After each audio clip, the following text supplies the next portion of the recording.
Got a hot mic.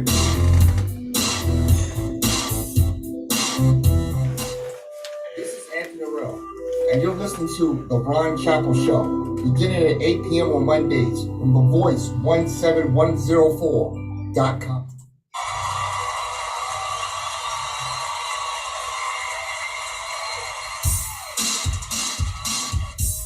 Live from The Voice 17104.com Studio B, it's The Ron Chapel Show featuring news, conversation, and entertainment. Now, here's the host of the show, Mr. Ron Chapel!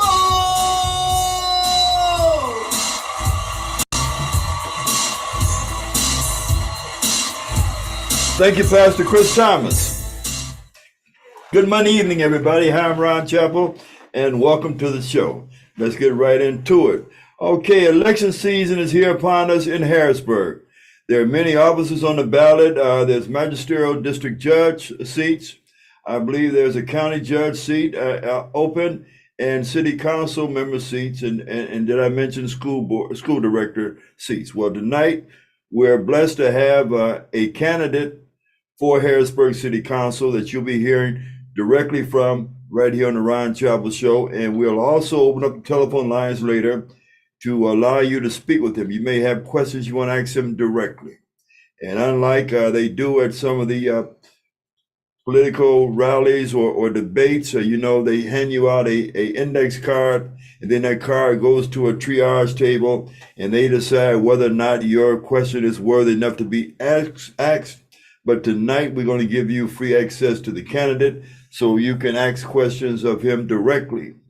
And so let me introduce him now. He is no stranger to the Ron Chapel Show. You've seen him here, sometimes guest hosting and sometimes being a part of our panels. And Chris, please, I ask you not to show the guests until I advertise the guest. The guest is on screen right now. Okay, and so you've seen him, but never tell Chris a secret. Never tell him a secret, because I tell you, the whole world would know it before. Anyway, make a long story short. So he's no stranger here on the Ron Chapel Show. He's a business owner here in Harrisburg, and he's a community activist. And before we get into his planks of his platform, and his vision for Harrisburg, PA, we're going to let him introduce himself to you all and tell you about his background, and then we'll get into why he's running for Harrisburg City Council. So our honored guest tonight is Mr. Lamont Jones.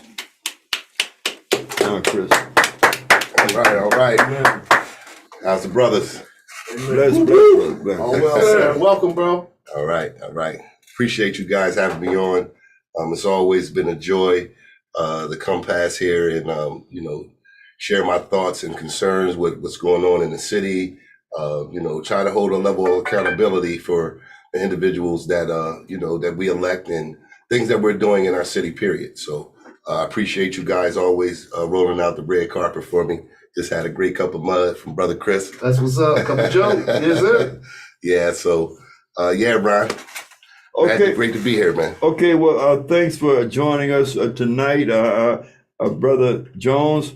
Now, for those that are not familiar with you, tell the folks who is Lamont Jones, a little bit about your background and why you're running for Harrisburg City Council. Okay. Basically, Lamont Jones, born and raised here in the city of Harrisburg, lifelong resident, someone that, as a young man, had a great family upbringing, experienced a lot of the things that other individuals went through, running the streets and things of that nature, but also been able to do a 180 with my life, Ron. I took the steps, took advantage of every opportunity that was put in front of me, and I continue to do that. So with that, I'm just someone that's in the community that really cares about the city of Harrisburg, the conditions that we're living in. So I I wear a bunch of hats. Right now, I was previously the vice president of Breaking the Chains. I also work with Sound Community Solutions as a mentor, a coordinating mentor. What else? Most recently, it was a civic engagement manager, educating the people in the community with a nonprofit, nonpartisan organization by the name of One Vote Counts. I currently sit on Dauphin County Prison Advisory Committee, where I act as a liaison between our community and those prison officials and the conditions inside of that prison, which we seem to have a lot of issues. We're working hard to make change there. Also, I sit on the board of Community Advisory Committee for State Probation and Parole. Also, one of 2 elected representatives out of Josh Shapiro's Pennsylvania Reentry Coalition, and current business owner at Jones's Resources, where I do motivational speaking, cognitive behavior therapy, certified MRT, certified life coach, certified recovery specialist. Certified recovery specialist. What else? It's just so many other things. Just someone that's truly concerned with the city of Harrisburg and what's not happening in our city. And my reason for running simply is just what I just stated. I am not happy with the condition of the city of Harrisburg. As a young man, I can just look back and see how fruitful things were. Now, I'm not going to say that there wasn't crime or blight didn't exist or anything of that nature. However, there was a better quality of life as a young man when I was growing up. There was plenty of opportunity with the school systems that we had. We had William Penn, which seems to be an eyesore in our community today. Reservoir Park was fully functional, where everybody gathered. We had Sunshine Park, where you had the Cycletown reunions. There's so many different things that were happening in the city that have seemed to gone away. And I know that we can do better in our city. There has to be a higher level of accountability. And I think that's what's missing. So for me, I'm hoping to serve as a beacon of hope, inspiration, especially for those who know, who saw my life as a young man and the things that I've done to change my life.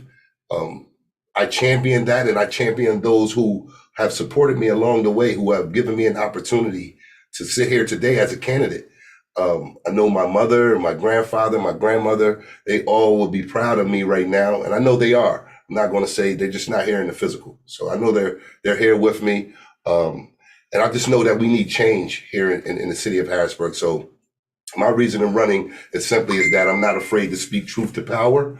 I care about the residents that live here. I care about how business is being conducted in our city. Why does crime exist? We talked about this before. Crime exists because there's a lack of resources, or there are individuals that are hoarding the resources for themselves. We have gatekeepers that stand in the way of giving the people what they actually need.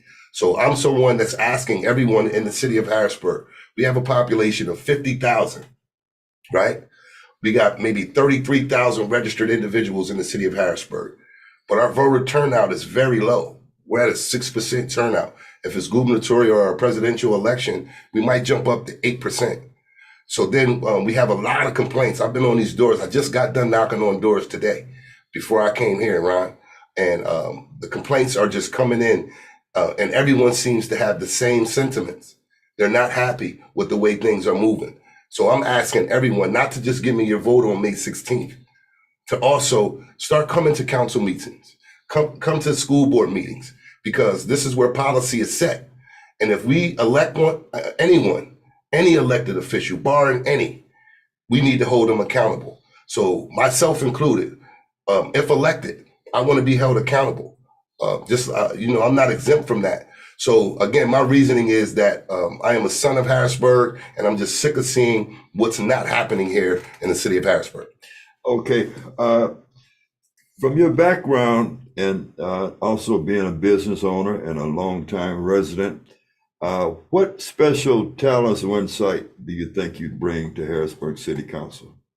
One of the things is being able to understand policy, understand legislation, law, and most importantly, being a bridge builder. So being a conduit, one to bring people together. I think that's what's missing here in our city, that we're not standing together. There's so many people working in silos and working in certain pockets, only looking out for them and their own, the nepotism that happens. I'm someone that's able to break through those barriers and bring people together with a clear understanding of why we should be able to connect our dots. So I just want to take that talent and believe that energy is transferable, and I can transfer that energy to our city as a whole. Okay, in all candor, you are a returning citizen. You did have a time in your past where you had made some mistakes, and Yes, so sir. a lot of folks, a lot of people in Harrisburg know that you were once an incarcerated individual. Yes, sir. And welcome home, welcome back. I've been home a long time. Okay, and what I always ask people that are returning is, did you learn anything? Of course. I mean, the proof's in the pudding. I mean, you and I graduated a class together at MLK. I was elected the speaker of the class. Yes, which I was going to mention. Go right ahead. Okay. So yeah, I put the work in, man. Once I knew what my mistakes were, I don't even call them mistakes today. They're assets. They're assets to my life, and I've been able to translate that to the youth that I've been working with for the past decade. You know, even adults, the returning citizens. So if you see, a lot of my work is based around reentry, simply because I experienced it. And I knew what the downfalls were. It seems like society continues to cast individuals aside once they make a mistake. You know, no matter, I think everybody deserves an opportunity. Everybody does, right? No matter what they've done in their life. I know we want to look at things by case instant, but however, if the person is willing to put the work in to make that change, it's hard to do. I wouldn't say that it's easy, because you have to fight through so many different cognitive thoughts in the society that you're in. You know, just having a felony today, Ron, it's like a life sentence. And it's a non-violent offense. It's like a life sentence. I want to give a shout out to my brother, Willie Ross. I spoke with him today. He's an older gentleman that's in his 60s, man. And he wanted to apply for a job at the state to be a janitor. You understand? I'm saying a janitor. I'm going to say it one more time. A janitor. Wow. He asked to be a janitor. And he was denied because of something he did 30 years ago. And that's a problem. You know, he just wanted to finish out his time so he can get a full pension and be able to retire and, you know, be able to take care of himself in his aging years, right? And they denied him. That's something, I see something very wrong with society. We can't have it both ways. Either you want people to be rehabilitated or you want them to remain in prison, and then you keep footing that bill. But when you come out, don't say that these individuals, someone like myself, I didn't take no for an answer, Ryan. I kept doing the work. I re-educated myself. I went to every training. I showed up to everything that I possibly could to better myself. And I thought I was doing it for society. But today I realized I was doing it for myself and for others that look just like me and others that went through the same thing that I went through. So to be a candidate today is amazing. So this is a huge, huge election because I was able to walk through and break down all the barriers that they told me I couldn't do. So yes. Okay. You know, I appreciate your passion and your energy.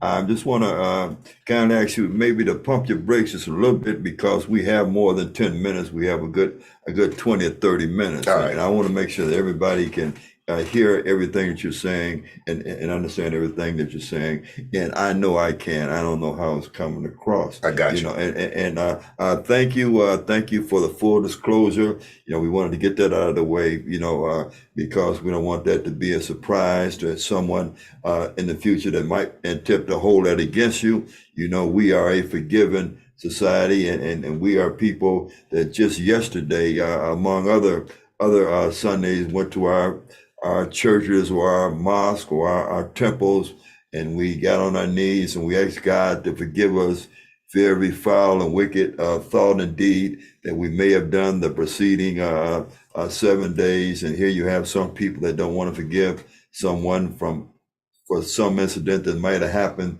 10, 15, or 20 years ago. And I think that's a shame. And then again, let's also consider that we have a presidential candidate who's now out on bail. There was indicted with 34 felonies, you know, and you don't find many people questioning why he should still be a candidate. And so I just want, you know, people to know that, you know, we all have a past. That's right.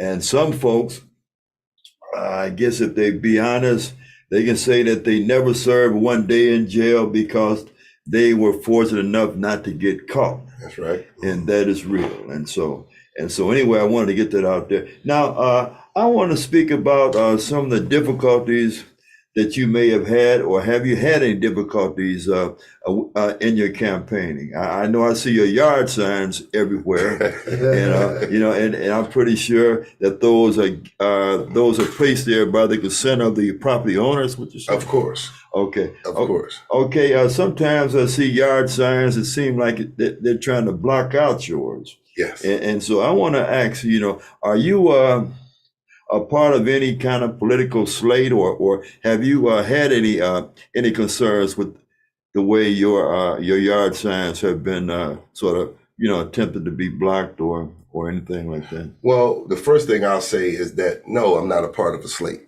Okay. I am running as Lamont Jones. I don't have any running mates or anything. There are other endorsed candidates by the DCDC.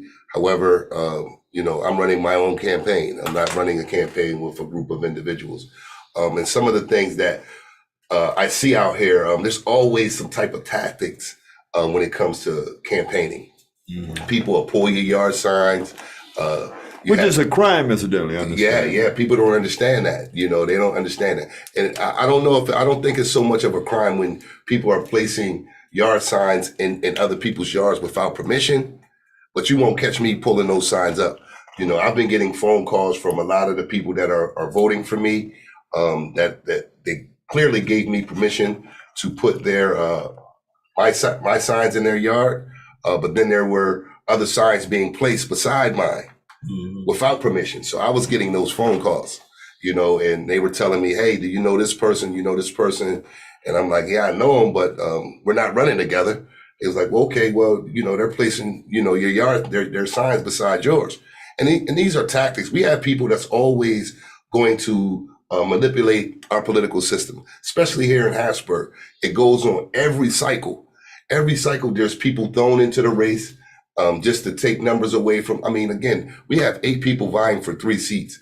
I just hope that one day we can come to a consensus, Ron, to where we can sit in a room where we know who all the candidates are, because most of us know each other. And if you're a stronger candidate, I don't mind stepping out of the way. I don't mind stepping out of the way and backing that other candidate.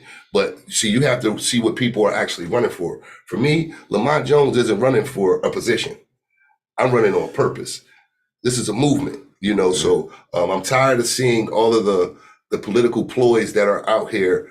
People knocking on doors, talking about you, people putting their signs beside. These are all tactics to throw off. If they see that you're the popular person or you're the one that people are strongly supporting, how can they chop into that? And I just ask my city to use their discernment. You know what Lamont Jones is about. You know what Lamont Jones has done in this community and for this community without asking anybody for anything. So yeah, it's saddening to see a lot of these things that are happening. Okay, I also mentioned that you are a business owner here in Harrisburg. Would you amplify a bit on the businesses that you Yes. Right now, that you I operate? own and operate Jones's Resources.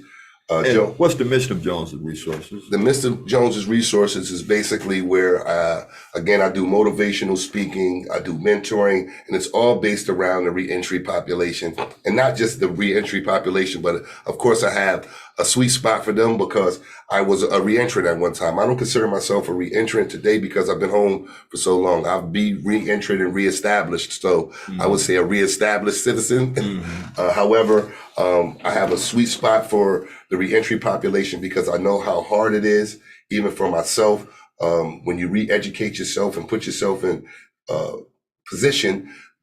There's always someone to knock you down and tell you, no, you can't get a job. You can't live here because you have a felony. You can't own a car. You can't drive. You can't do all of these things because of that. So Jones's Resources, I truly go advocate for that population of people. My business, I go get contracts with companies, none of them which are in Harrisburg, in the city of Harrisburg. You would think so with all of this new construction and businesses popping up. I don't have one contract in the city of Harrisburg. But my contracts are in Cumberland County, Lancaster, in Lancaster County. So I go find jobs for these, contract with industries like Vitro Glass Company, Barter Coca-Cola, Giants Distribution Center. I was able to break down those barriers and give individuals coming out of prison an opportunity where they can come in earning $21.60 an hour. They get directly hired to the company, full benefits. So today's what, the 10th?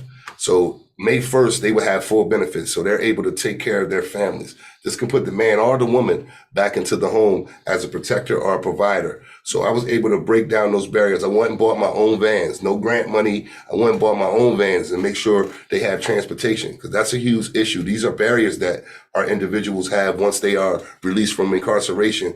They can't get to work. They don't have a bus pass. They don't have money. So what's that going to do for us? To me, it's a public safety issue. If we can get people working again, like I said, if you remember IBM, Olivetti, Steel Mill, places like that, we had these industries. The steel mill was right up here on 6th Street, right behind there, right?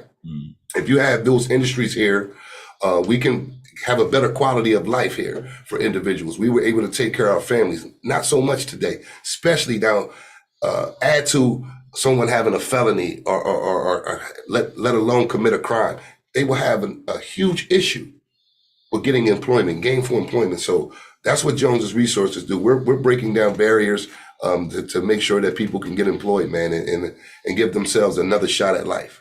Okay, so I hear you help reentrants find employment, secure employment, and then you also provide transportation until they can get on their feet. That's right. Well, that's very, very honorable. That's a very, very honorable thing that you're doing. Now, I know that campaigning and running for office, which, I've been down that road a couple of times, but it wasn't the time for me to be elected, and so anyway, but what I want to say is that I know that it's an expensive proposition, and I believe that you have a fundraiser here for your campaign. Yes. That's coming up. Yes. Okay, and it looks like it's a comedy show. Well, it's more so people call it a comedy show. What I'm doing is having some comics come through, great entertainment. What I really want to do is be able to get the people in one room, share the platform. Not only that, and let them know how important it is for us to support one another in our endeavors. Because especially for Black folks running for office, it's very hard to raise money. It's very hard. I've been blessed with a nice team and supporters. This community is really supporting me, and I appreciate every quarter, every nickel that was given. But yeah, this is a meet the candidate comedy event. I got somebody special coming from Philly. They're not on the flyer. This is just going to be something again where we're going to have a good time from 7 to 10 at Rookies, April 27th. DJ Richie Rich. And something that we're going to be able to have a good time on a Thursday night, man. So yeah. Okay, I see the date here is Thursday, April the 27th, from 7 p.m. to 10 p.m. And as you said, is at Rookies. Yes, sir. Okay, do you have the address of Rookies? I know folks can Google that, or can you see it on the card here? I can get it. Wow, it's on Derry Street. Yes. But it's on my tickets. I can't see. It's 22 something Derry Street. Chris, I apologize. you have your glasses on. Nah, it's not on there. It's not on here. 2238 Derry Street. Yeah, 2238 Derry. Okay, tell some of the people on the bill, some of the comedians on the bill. I think I saw Eddie Daniels, who was also part of the comedy explosion we had here when we had 18 comics. We had 12 comics on one show at one time. That's right. You got Eddie Daniels, you got Aaliyah the comedian, and Wayne Cherry coming all the way from New York.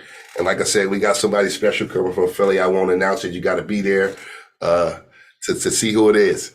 Okay, we'll say laughter is the best medicine. Yeah. And if folks want to get tickets to this right away, because I know this will probably be standing room only, it'll probably be sold out. How would they get tickets? How can they get tickets like tomorrow? They can get tickets tonight. Tonight, they call even better. Yeah, I got tickets on hand. They could give me a call at 717-884-9153.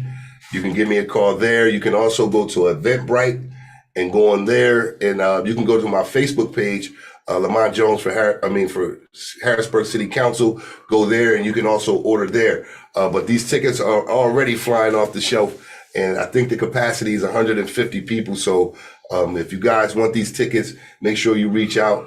I'll still be out in the community. I'm out every day. I frequent a lot of these places, so I'll have the tickets on hand, and let's go.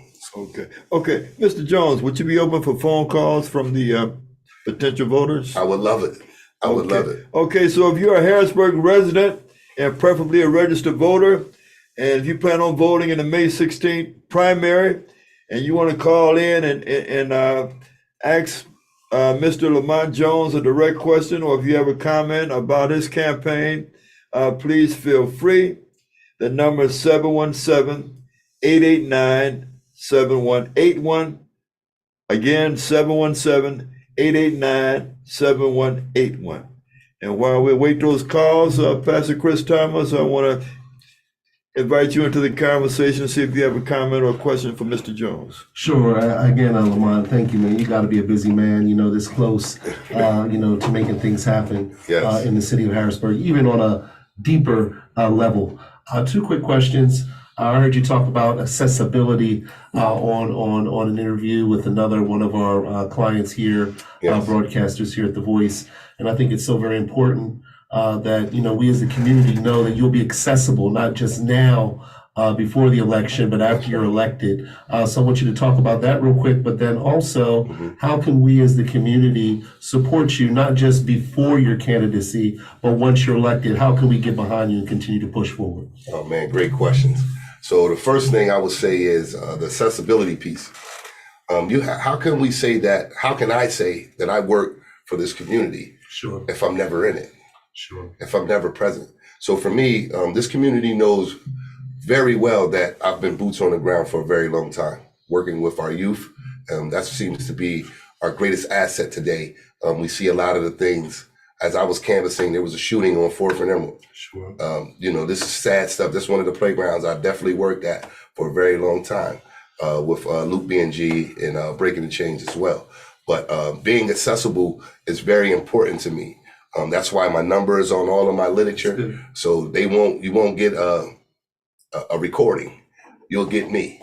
And I'm not saying I'm Superman or I can reach everybody, but nothing will change for me other than the work that I have to do for the city to help advance our city forward. But I will remain boots on the ground in our community because it's a part-time job, but it's full-time work. So I will stay forever present.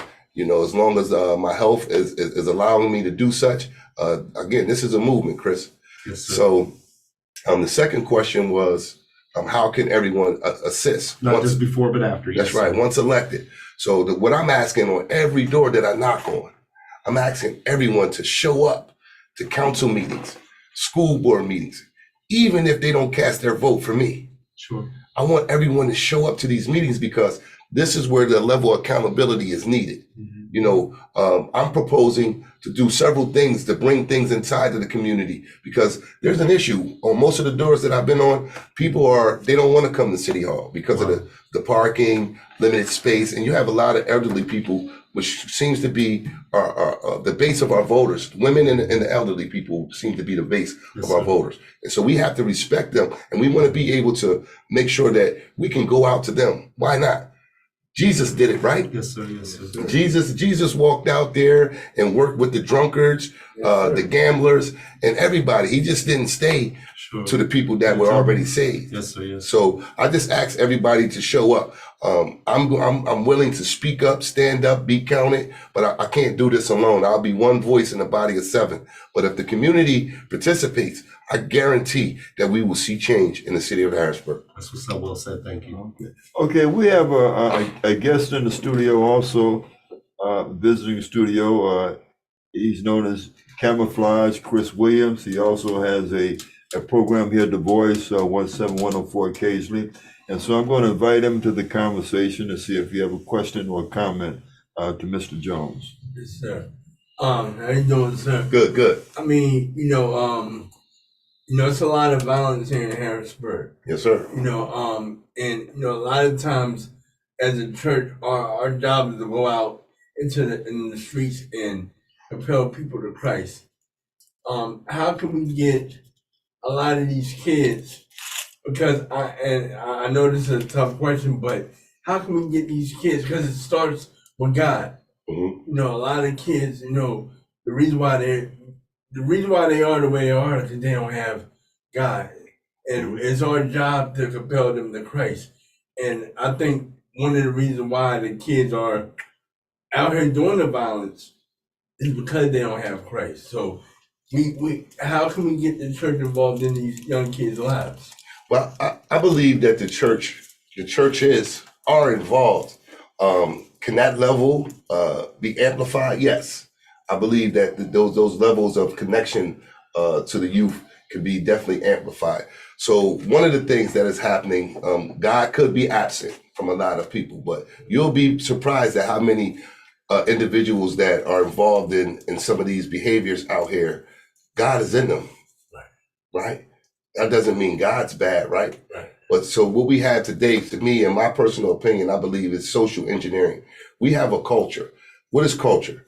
Culture is the way we walk, the way we talk, the way we dress, the music we listen to, the foods we eat, all of those different things. So when you look into what we call our entertainment industry and the music that's being played, I come from an era where hip hop was created. I'm not saying music was created. I'm saying that genre of music was hip hop. We created that. My generation did. And now this generation has taken it because the powers that be only want a certain level of music to come out. Watered it down. The devil's music, where I can't stand you. I have to shoot you 50 times. I disrespect every woman that I possibly can. You know, this is what sells. And so our youth think that this is what needs to happen in order to make a living. And I think that's part of the problem. And then if you look around in our community, like I was just talking to a resident on 4th and the 3rd and Emerald. But if you look at 4th and Emerald in Uptown Harrisburg, that was they called it the Spectrum, right? This was the mecca of their basketball of Uptown. Nobody, I just rolled past there this evening, right? Nobody's out there. Wow. Because there's constant violence on that corner. People, you know, getting their cars shot up. There's elderly people in that community. So now we really have to take a look at this. We really have to begin to start policing our own communities. You know, the cops are a reactionary tool. They come after the fact. But when I was growing up, you had people in the community that said, hey, put that beer bottle down or watch your mouth and things. And truth be told, a lot of our elders and seniors, man, they are afraid, and they shouldn't have to be that way. So I'm really looking at my generation itself to actually step up a lot more, not just the church, you know, us as a community. And this is how we can heal our communities. We have to be able to hold our youth accountable. We have to hold those parents accountable, you know, so we can do this. It's been done before, and I know we can do it again. So that's my answer, man. I think we have to have more activities for our youth. If you can just redo 4th and Emerald, I think it would change it. If we get more home ownership in the city of Harrisburg, it could change it. You know, stop all of the blight, the trash, the dumping. It's like nobody cares. So we have to be accountable. And I'm being accountable by becoming a candidate. And I want to continue to be accountable. So again, there's a lot of work to be done, my brother. Thanks, brother. Yep. I appreciate it. Yeah, I agree with y'all. There's forces that came in and seem like they intentionally corrupted that hip hop art form. Yeah. You know, and I've been reading articles that state that most of the producers, if you will, of the gangster rap, the gangster hip hop, are investors in for-profit prisons and private prisons, and so you know they are putting that money out there to very influential young people, and these people are going out and committing crimes, and then they get locked up, and the producers of the music, the people behind the music, make money off of them when they're locked up on top of it. And so, yeah, that's a very, very devious force that came in and attack that art form, which seem like it's doing a lot of detriment to the inner city communities. When you wanted to be able, hip hop was created for us. I'm Generation X, right? And it was created for us to be able to have a level of expression. Yes. Right. And we wanted to talk about the woes in our community. You still have it in certain instances of what they see, because not all of these rappers, Ron, are killers. Right. Not all of them are gangbangers and things like that. They just know that this art form, it's like selling drugs. When drugs were thrown into our community, this was a way for people, we thought, was to get out of poverty. So right now, what I'm seeing when it was thrust into my era, now I can look into the community and see the side effects of what we were doing, and that's a problem. So, we have to speak truth to ourselves and to power in order to change this. We can't hide these conversations. We have to be true and upfront about them. Until then, these things are going to keep happening. And I teach the kids, the youth, to, why would you want to be a rapper? I get it. Every week there's someone dying in hip hop. Mm-hmm. This seems like a dangerous thing to be a part of. At one time for us, they hated breakdancing. They didn't want us to break dance. They hated, what is it? Graffiti. Yeah, graffiti and all of that. Now you got murals. They got people. Now it's actually an art form. This is something that we created, so, it could be a good thing, but right now it's sliding down the wrong side of the slope, man. And we just got to do better. You also remarked, and I was going to mention that you are a MLK scholar. Yes, sir. And I'm blessed to say that I was a part of the class, the same graduating class, and you were elected as the graduation class spokesperson. Yes, sir.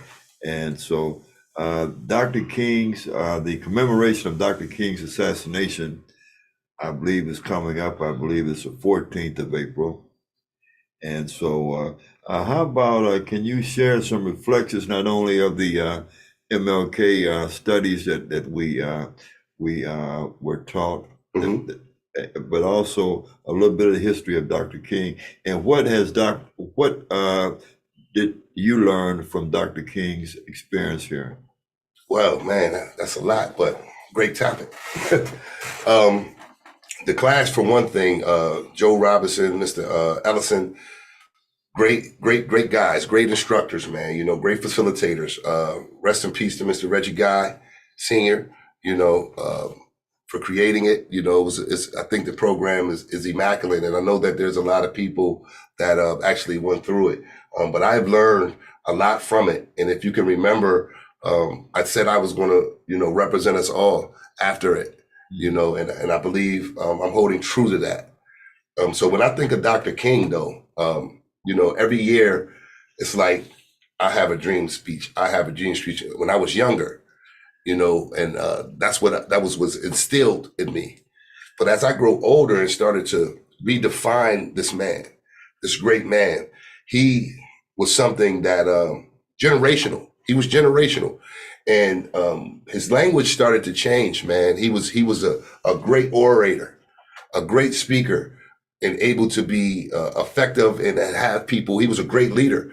Was when you're leading someone, you got to see where you're leading them to, and he had mistakes in his life as well, but he never wavered from the path of what he was trying to do, which was to empower us to do some of the things that we're actually doing today, such as voting, and we're not utilizing that tool. This is our superpower, voting is everybody's superpower. So Dr. King taught me a lot to not be afraid, because the climate that he was doing his work in, Dr. King was in his 20s, when he started preaching and doing some of this work, and he used a lot of the youth at the time. It wasn't a lot of older people doing the marching and things of that nature. He used the youth, right? I just can pay attention to what his mother and his father instilled. People don't even know a guy. Remember Dylan Roof? He walked into a church while people were praying and shot people and killed people. Well, this happened to Dr. King's mother. This was never told to us in history. They walked up to her while she was playing the organ in church and shot her in the head. You know, his brother was murdered. You know, he had a brother that was murdered. So, you know, death seemed to surround this family of this powerful man. He wasn't afraid to go in the heart of Mississippi. That's where, you know, the things, what he was fighting for, the trash people, you know, the trash workers. Yes. He was fighting for trash workers, and he was killed not only because of that, but his effectiveness to uplift the people, to inspire the people to do something. So this was a great man, and I learned so much from him, and I still do, because I still study a lot of his speeches that they don't publicize as much. Yeah, I believe that was in Memphis. Memphis, the same place, yeah. You know, where he was. Lorraine Hotel. Yeah, supposedly assassinated at. But there's been other material that's been shown that he may not have died there at the Lorraine Motel. Mm-hmm. You know, there is a conspiracy that he died under other means. Mm-hmm. For instance, being suffocated by a pillow and spat upon in the hospital where they took his injured body. Mm-hmm. And I have a couple of video clips here while we await these phone calls at 717-889-7181. And so, Pastor Chris Thomas, you pick either one, and we'll play a few moments of that to tell about the conspiracy where they're saying that James Earl Ray, hold on, please. James Earl Ray, who we were taught was the assassin of Dr. Martin Luther King Jr., that he was not, these videos are saying that he was not necessarily the person that killed Dr. King. Yeah, go right ahead, Chris, will you please?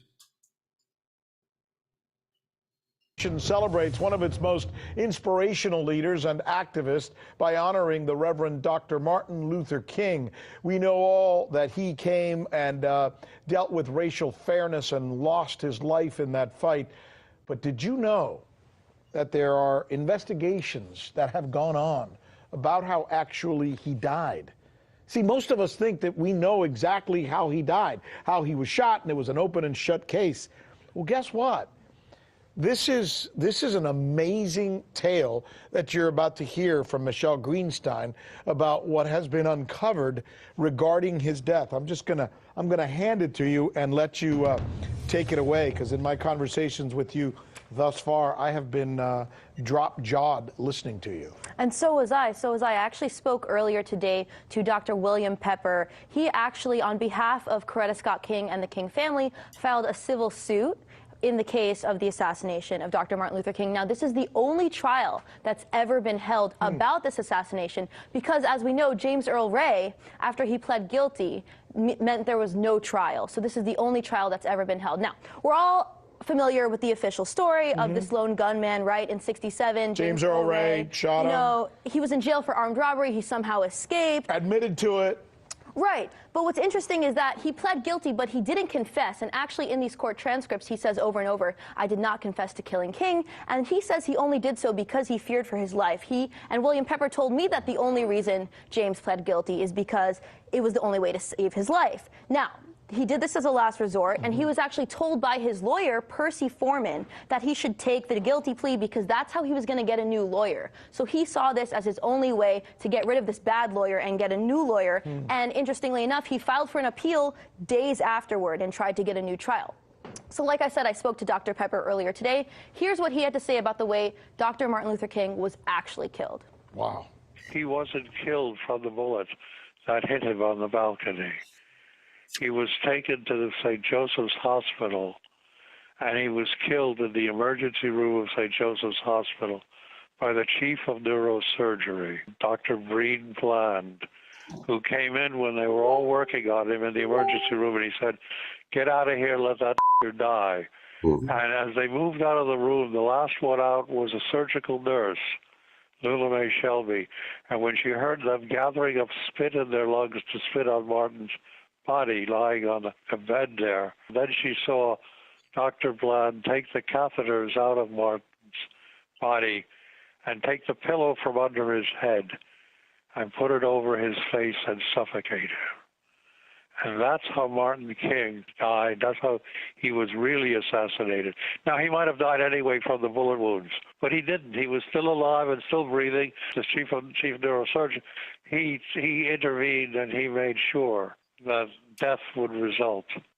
Wow. Right? My jaw was on the floor. Now, Dr. Pepper knows this because the son of the nurse, Lula Mae Shelby, who died, but before she died told her family, the son of this nurse told Dr. Pepper under oath. And when Dr. Pepper confronted a member of the Dixie Mafia, he said, yes, this happened, and actually that the chief of surgery was their family doctor, and that 3 weeks before the assassination, he visited them and Okay, so there's some other information on this conspiracy on the true assassination of Dr. King that you can find on YouTube. I know Dick Gregory, the late Dick Gregory, have some very informative videos on this subject. And he also tell about the black preacher that was also part of the contingent, the conspiracy that helped kill Dr. King. Okay, and now listen, we were awaiting the phone calls. I'm gonna give you the number again, 717-889-7181, 717-889-7181. But back to your campaign, Mr. Jones, what are some of the platforms, what are some of the planks of your platform for the city council? You know, it may seem cliche, however, they are still relevant today, which would be public safety is a huge, huge issue in our city right now. You know, you got these darkened streets. Of course, you have the crime that's happening, the shooting, the gun violence. This needs to be addressed. And there's a lot of ways that we can do this. We have, again, community policing is something that I'm very big on. You know, it's not really calling the police. It's something that we can kind of deal with in our own communities because we know these individuals. There's some of these things we can interrupt. If we know that there's fights and things going on, someone like myself, I've stopped a lot of things from happening just because I knew who the players were that were in the game. And it just took phone calls, bringing those individuals together and, you know, calming the waters. So that's one of the big issues for me is public safety. Then you have economic development. When I look up and down 6th Street right now and I see all of these contractors coming into our community, they're doing business in, but not with us. If you just look at the federal courthouse right now, $396 million project, right? Huge problem because not one resident here got a job. Not one local vendor, not one local contractor was able to get a contract out of that. So I mentioned this previously that if you look at someone like Dirty Dog, Junk Busters, or Pigpen, if you just gave them $1 million contract, Ron, right? We're gonna create a small ecosystem. Just give them a small $1 million out of 396. What they could do with that money is turn around and employ the community, employ some of the youth that are you know, mischievous and running around doing the things that they're doing because they don't have any money. There's nothing for them to do. So we're learning them trades. So this can create a small ecosystem right here in our city just by getting contracts from situations like that. Then you look at the housing and infrastructure. Right now, I'm digging up my basement with cast iron pipes from the infrastructure that is bothering a lot of these old homes were built in the 1700s and the 1800s. You know, we have someone down in City Hall right now that's doing a wonderful job in HUD, man. Denise Hill, I just want to give her a shout out. She is someone that really truly cares about the city of Harrisburg and is doing everything that she can in her power to help. But right now you have Joe Biden, he released $90 billion for infrastructure. And one of the good things that Mayor Reed was able to do for us was to make us a third-class city, which allows us to get that federal funding. Something similar to the CARES Act money that we got, the $47 million that seems to not be moving right now. But, you know, he released $90 billion for cities such as ours to go after this money. And it's specifically for the infrastructure, for the old cast iron piping, the roads, the bridges, you know, that's all infrastructure stuff. And it won't cost you or I another penny in tax money. So these are things that we can go after to help take off the strain of some of the things that we see in our city. I seen, you know, you can see UGI running around and they going in the ground and doing their things in the ground, right? So one day I stopped them and I asked, I said, hey, you guys contract with the city? They said, no, we pave eight miles a year on their own dime. Yeah, UGI does this on their own. So if they tear up the street, they got to repave it. That's not a contract that they got from the city. This is something that they're doing with their money. But when I look at, you know, the taxes that we have in our city, property taxes, I'm a homeowner. You have the school tax, which is a huge problem for me. And this is something that we really need to deal with. I know it's separate from the city. This is something that the school board can deal with right now, even though we're in receivership going on 6 or 7 years or whatnot, right? The school board, actually, the only teeth they really have left right now is the property tax. And this is something that needs to be addressed, especially if we come across another pandemic. And what do we do? How do we protect our seniors? How do we protect them? They're on a fixed income. And if you don't pay your property tax, you know what happens. They take your home from you. And this is something that people worked for 30 years and paid 30 years to own, but you really don't own it because of these taxes. And, you know, when you have a school system that's in receivership, a school system that is failing, you know, that's a huge problem. Where are my tax dollars going to?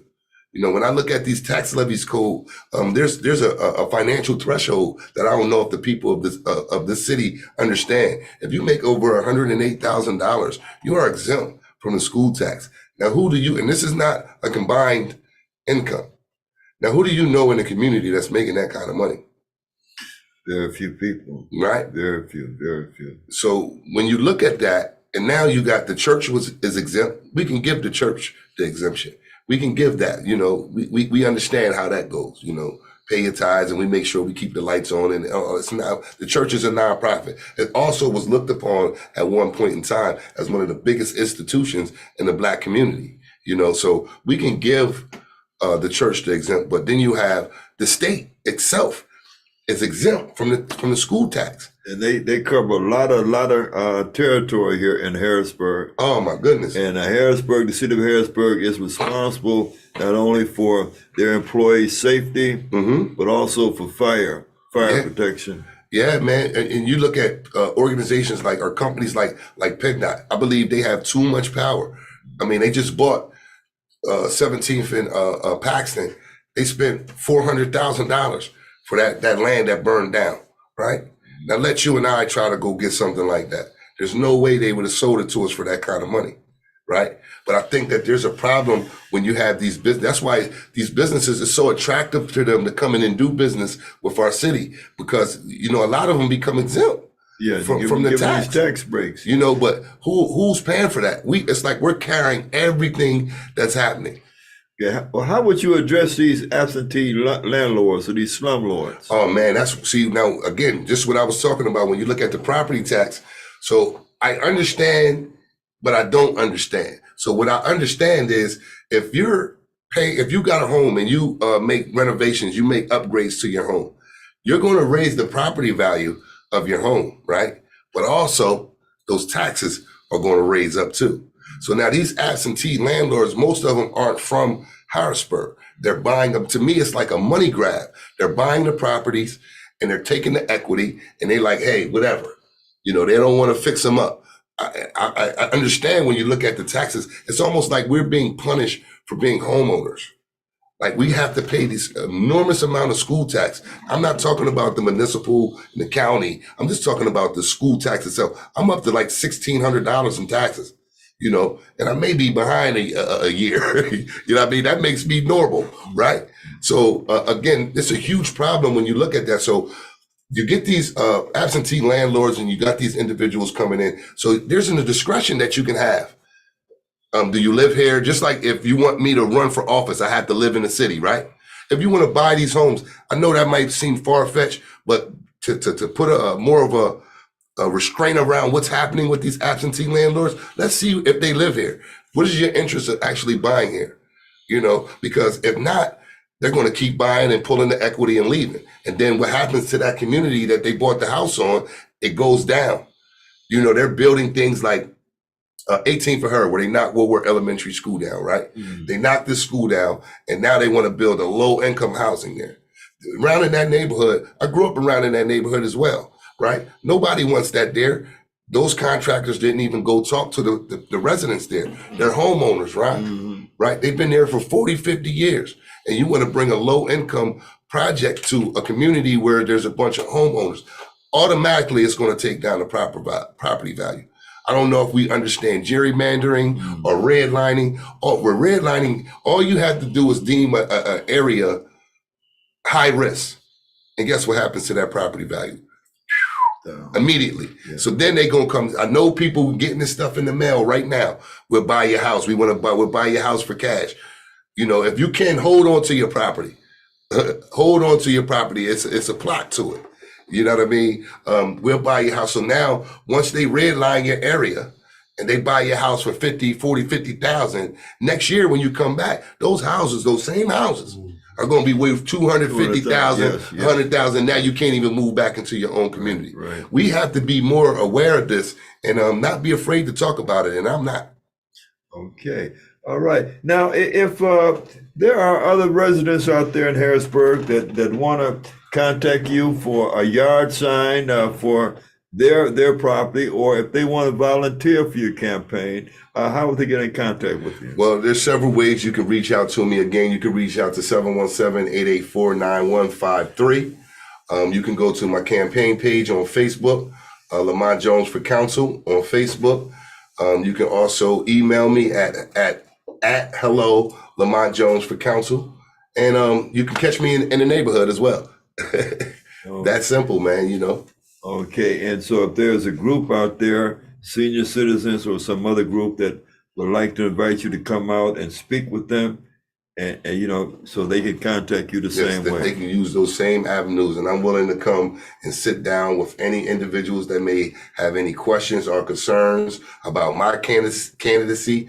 Because again, that's another thing that happens around people that don't want to see, and I God forbid, I don't understand why someone wouldn't want someone that has so much revere and love and passion for their city not to be a representative of that.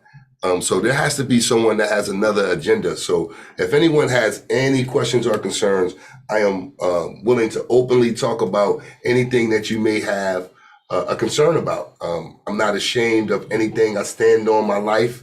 I'm happy to be where I am today.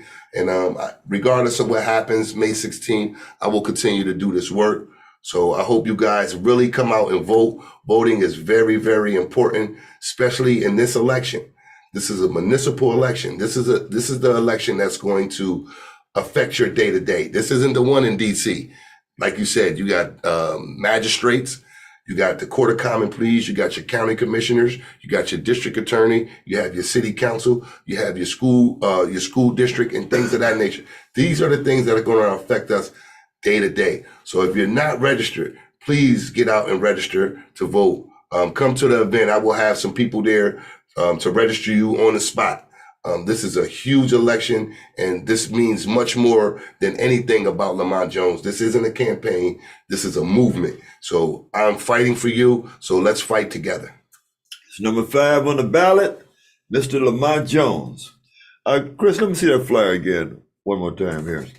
Okay, so don't forget the comedy show. It's a comedy fundraiser, and it's Thursday, April the 27th. 7 to 10 p.m. at Rookies here in Harrisburg. There's a lot of featured comedians on the show, including Mr. Eddie Daniels, who you may remember from the Comedy Explosion. Are we still on, Chris? The screen just changed. Okay, yeah, okay. There's the flyer right there. There's the flyer right there. And so that's Thursday, April the 27th. So we hope to see you there. Hope to see you there. This is not only a comedy show, but it's a fundraiser for the Lamont Jones campaign. And Chris Thomas, you got a closing word before we go off air? Again, thank you so much again for your transparency, also for your energy, the positive energy that you bring, not just to the studio, but to the city of Harrisburg. Again, best wishes to you. Appreciate it. You got our support. If there's anything other than what we've already done that we could do to further the awareness of who you are, what you stand for, feel free to reach out to us. We're a phone call, or you could just stop by the hood and see us too. That's right. That's right. You know what? I could use another cup of that junk. And we got it right there for you. Okay, I'm giving you the closing word, Lamont. Chris, single screen, please. May 16th is the election, Harrisburg. Make sure that you do, if you don't do anything else, make sure that you go out and vote. And again, I will say, even if I'm not your candidate, we have to use the power, the superpower that we have, and that is voting. So May 16th, number 5 on the ballot. Number 5 is divide. Make sure you vote. Lamont Jones, Harrisburg City Council. I appreciate everybody that's been showing support in all the sections of the city that I've been in. Today, I spent a lot of time in the Uptown area. I was in the Shy Pope area, the River Ward, Midtown, Allison Hill, South Side, the project area. I'm just loving what everybody is paying attention to. And again, just make sure you come out and vote. That's the best thing that you can do. And not only that, after we get elected, I use the word we because I'm not going there alone. I'm going to need everybody to start showing up to council meetings. And this is how we hold our elected officials accountable, including myself. May 16th, number 5 on the ballot, Lamont Jones, Harrisburg City Council. All right, all right. Thank you, brother. Appreciate you, man. Thank you. Yes, sir. Yeah. Yes, sir, man. Yeah, good, good.